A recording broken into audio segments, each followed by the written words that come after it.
Yo, what's up, everybody? Let me just hop right into it.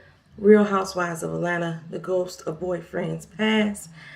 I wanted to really jump into this review right now because it is really hitting a common topic of mine today. So we're gonna start off first with Porsha,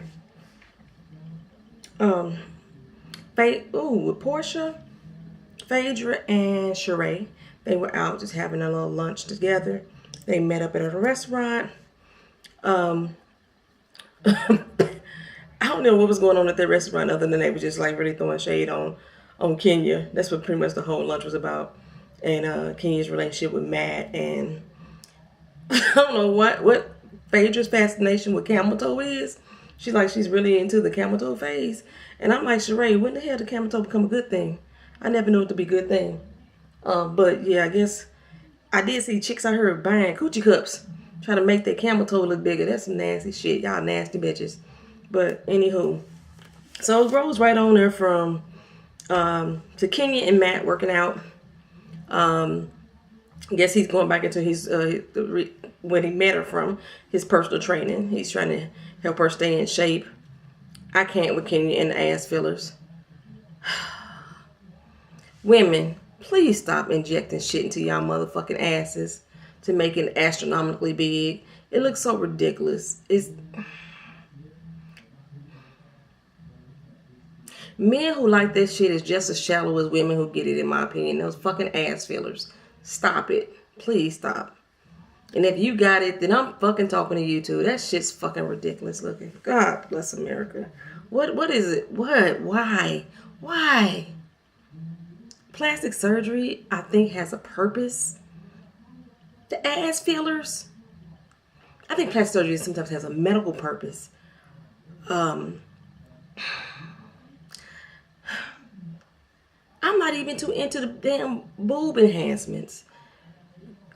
If you can get them to where they look natural, I can see and I can understand it. Even the butt fillers, if you can get them where it looks natural, I can get and I can understand that. But y'all women out here doing these ass fillers and butt injections that look so fucking abnormal. Looks like your ass don't belong to the rest of your fucking body. Stop it. I know some big booty girls who booties are naturally big, naturally. So for real, you can sit a goddamn tray on their backside, but the shit is natural looking because it fits their fucking bodies. But moving on. Okay, anywho, so basically, like I said, with Kenya's ass fillers, I couldn't, and with Matt, what the fuck is up with the back of Matt's wrinkled ass head? That's bald men with the wrinkled necks that look like you got a pack of hot dogs on the back of your neck. That irritates the shit out of me too. Motherfucker, wear some scarves. I don't give a damn if it's 100 degrees outside. Throw a goddamn scarf on that shit. Anywho, next they're talking about Matt and Kenya sitting there also talking about they're finna go to his family reunion and hope his family doesn't mind that he's with Kenya. Of course they're not gonna mind. It's not like Kenya's broke. She may not be a super millionaire, but she's not a broke chick. And she has some notoriety and some fame. They ain't gonna fucking mind how old she is. That's all. Ching ching. You on a come up, Matt. You were a personal trainer at the gym, hooking up with this lady now. Not only are you now on a TV show where your face is getting recognition and notoriety, she fucking a goddamn celebrity. Miss US something, A of something, one of another's back in the day. Just stop it. Okay, so yeah. If they go from there to Kandi talking about her ex Block, B-L-O-C-K. His girlfriend pops up to the Kandi spot. Kandi like, who the fuck is this? Because people don't just pop up here in my spot. I mean, she knew who she was, but she was like, what the fuck? Just popping up in my spot like that. So she pops up at the spot, and she basically was coming to talk to Kandi about getting a relationship, establishing a relationship between Riley, which is Kandi's daughter, and Block, which is Kandi's ex. And where she could see how they could bond and get together. And Kandi was like, Riley ain't having it. Riley's 14. Now, when I say that this situation hits home, my daughter kind of had the same issue with her pops. And I kind of like forced her into his life and his family's life for years. I didn't stop until she turned 18. At 18, I was like, I'm not going to push you into his life anymore. He wasn't like the way that they're describing these men. Like, this man is like, I don't want nothing to do with her. This and that. He wasn't like that. That's the only thing. He never said that. He just never did what he said he was going to do. That's pretty much it. My daddy is pretty much like that. My daddy is like the one who never even wanted to claim me. Never had an effing relationship in my life. Told me he didn't owe me a motherfucking thing.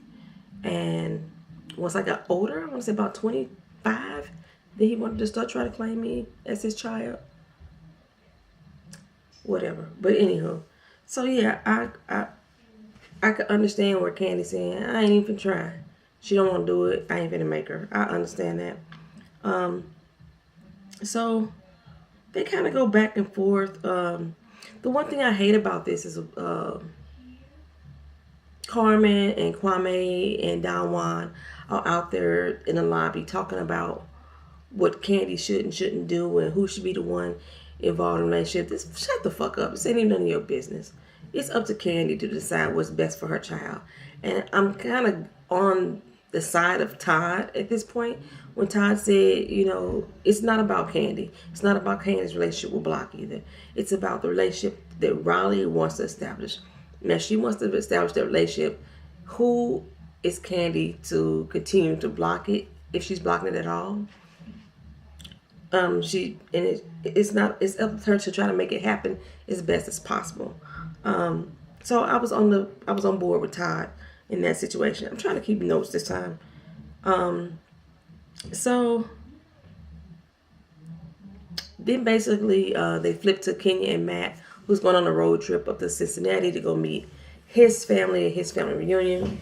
Kenya and Matt have really like just bounced back like did shit really happen to them. That's why in my very first episode I kept saying that whole breakup thing was fake as fuck to me. I thought that was it was fake as hell. She wasn't going no goddamn where. They hadn't even broke up in my opinion.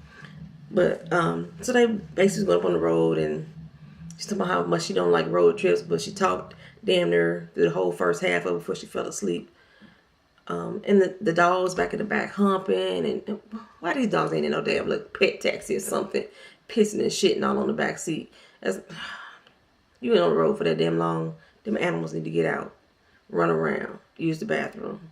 But she had already said it smelled like they already peed, and they just gonna just get in and roll off. Ain't nobody gonna clean that shit up.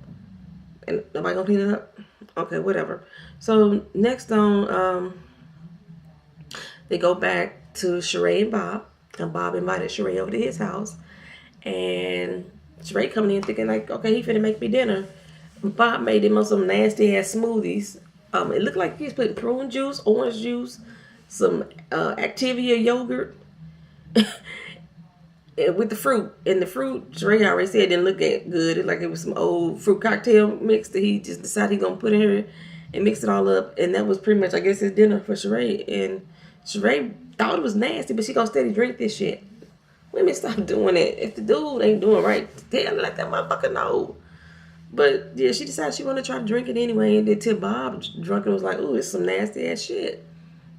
You think? But Bob in there sweating like a motherfucker. All pitch. I mean, he had sweat dripping. Like the AC where he was standing there didn't work. I mean, Shereé was standing there looking cute and cool as a cucumber.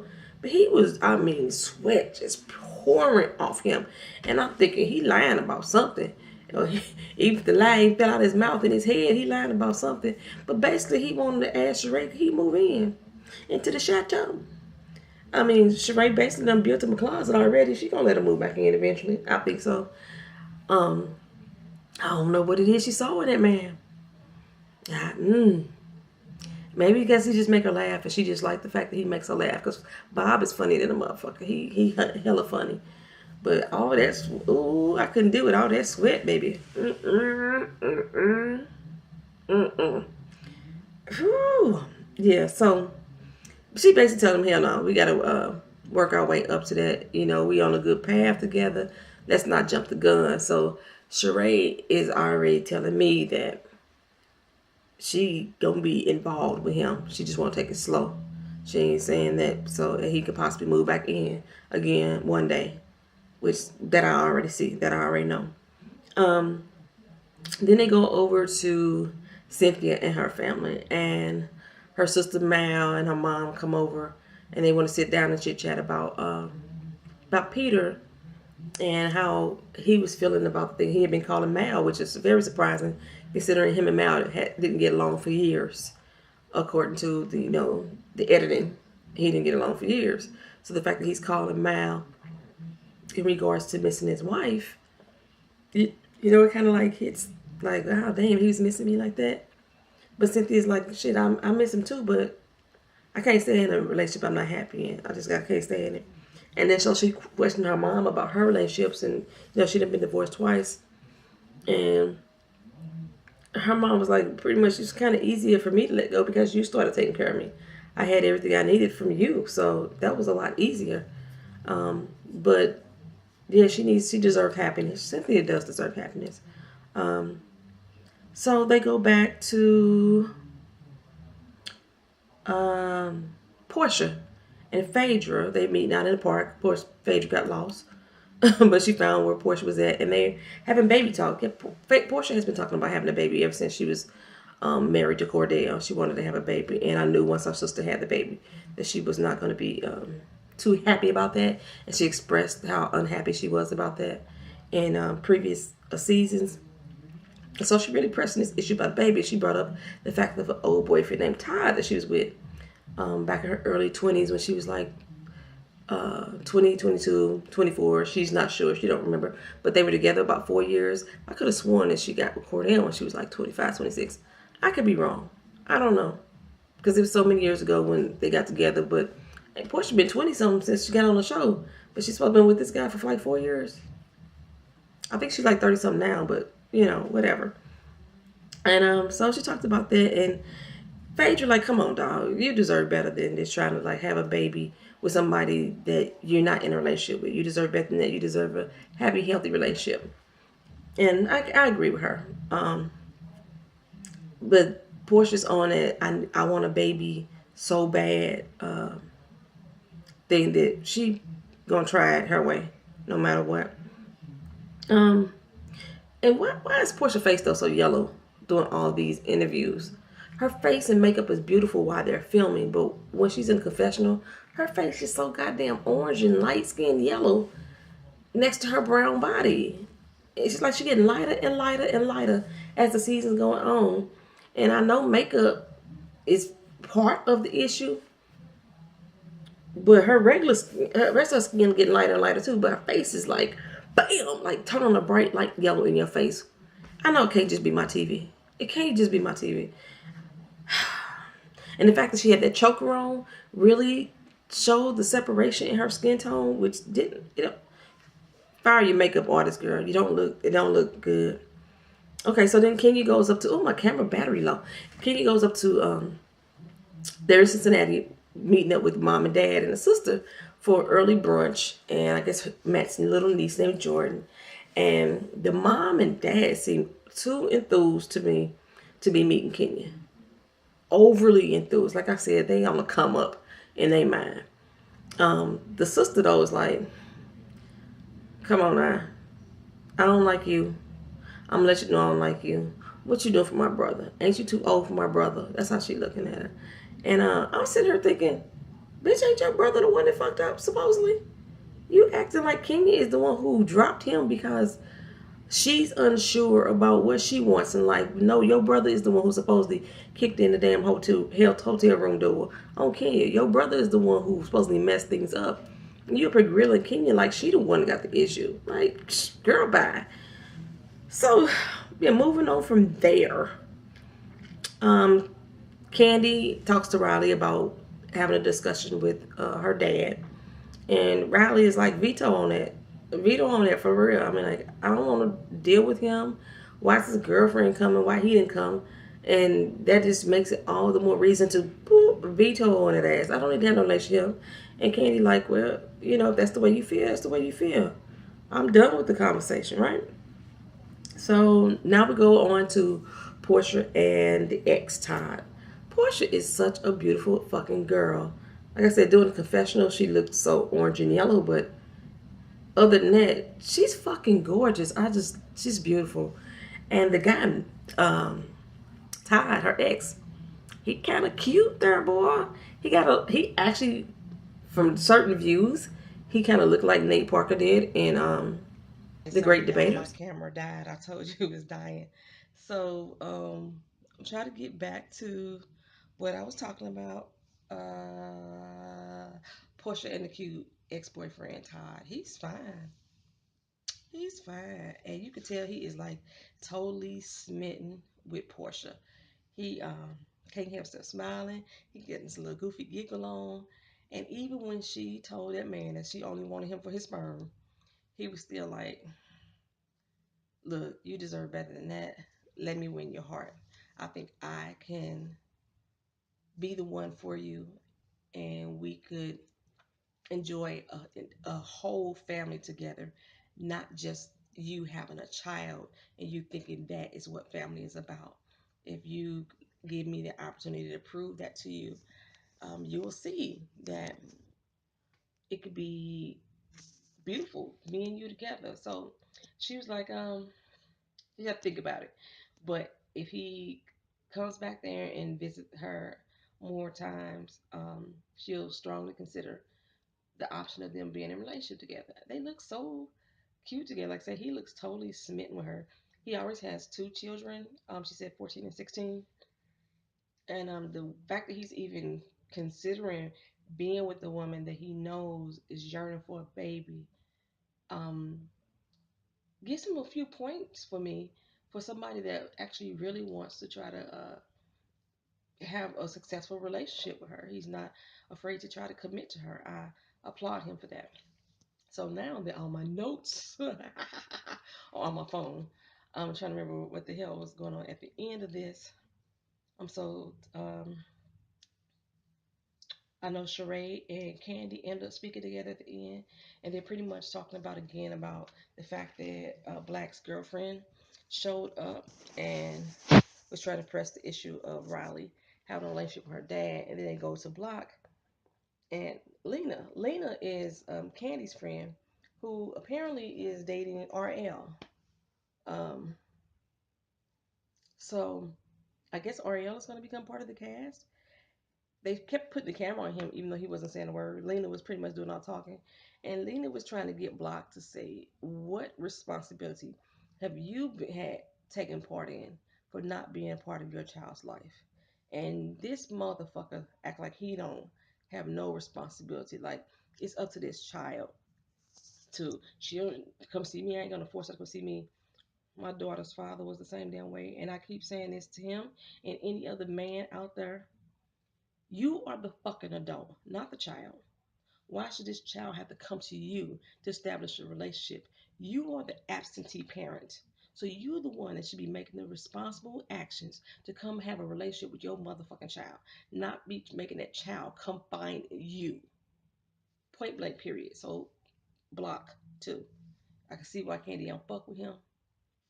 But essentially, I think that at Riley's age, she's 14, she can say whether or not that she wants to have a relationship with him. I think that maybe Kandi could probably offer her a little guidance instead of just saying, nah, okay, whatever you say, I agree with you, but give her the pros and cons of doing so. I just had to go through this with my daughter. Like I said, her father has not really been around for her this past year. And then he was just in a really bad car accident, a really bad motorcycle accident this weekend. We didn't even know if he was going to make it when she first found out. And she was like, I don't want to go see him. I don't want to see him in the hospital. I don't have to ever see him ever again. And I had to let her understand the consequences of her not doing so, in addition to the pros of her not doing so. And I didn't really give her a choice. I said, you're going to see him. You don't have to love him. You don't have to like him, but you're at least going to see him. And she said, okay, fine. And after she got done seeing him today, she was like, I'm glad I went. It may not ever change what their relationship is, but just the fact that she went now, that she would have no regrets if something should happen to him and he doesn't make it. Um, she likes to compare herself a lot to me and my dad because I'm like, fuck my daddy. But our relationship is so different. My dad has never claimed me. He has like right out told me, fuck you, and you're not mine, and I don't want to be in your life, and I don't care anything about you.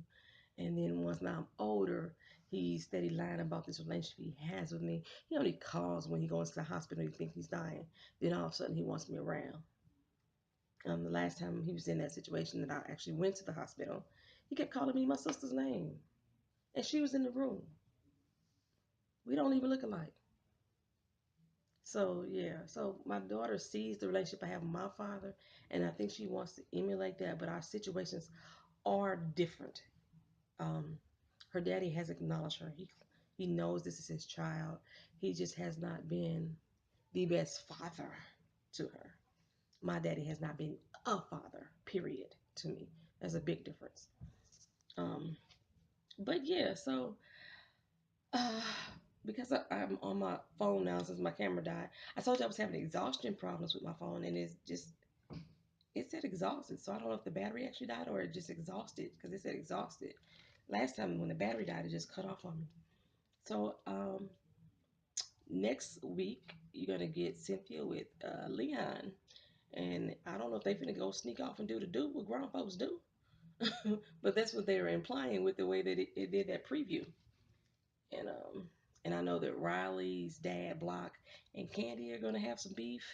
And Mama Joyce is like, fuck that dude. And just hearing his conversation on the phone, like he ain't gonna chase nobody. He ain't gonna. This your fucking child, you punk ass dude. Man, fuck you. I can't stand. Man, take her your fucking kids, men and women. You absentee, broke, bitch ass parents of you who don't want to have a relationship with your kids. Y'all fucking ingrates. Let me get off here and finish this. Apologize for the camera change, the lighting change, all this happened. Now I'm on this cell phone and I'm about to get up in my motherfucking feelings. So until next week, again, this is a Real Housewives of Atlanta, season 9, episode 3. Peace.